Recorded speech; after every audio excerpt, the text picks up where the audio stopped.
I'd like to now bring in Masha Zabara, who is the co-CEO and co-founder at Thrift to Flight, joining us live from New York. Good evening, Masha. Look, there is just so much information on social media. How can people know what is credible and what's not? Hi, thank you for having me. It's very difficult. It's been difficult for me, and it would have been more difficult if I didn't have my family in Ukraine at the moment. I would say something that people should really try to do right now is to stop spreading misinformation themselves. It's very easy on social media currently to click on the share button and just go ahead with whatever shock content they can find. I would urge people to please think for a second and click on whoever's posting that content and confirm that it is legitimate. I would say the best idea right now that I've heard of and that I've done myself is to follow journalists that are currently on the ground in Ukraine, and it is to unfollow every Russian media outlet, or nearly every single one of them, because they are unfortunately under the tremendous pressure from the government to be providing a lot of false information.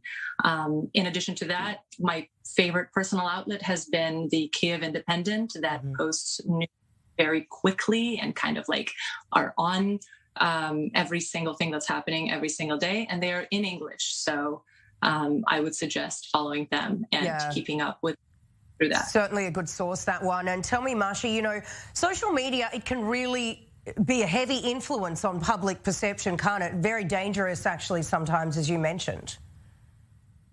Yes, it can be very dangerous, especially right now. I know this has been said in so many news sources, but these are unprecedented times, more than any other times, I feel like, in the last couple of decades. So shock value can be important right now, actually, for people to understand what really is happening in Ukraine.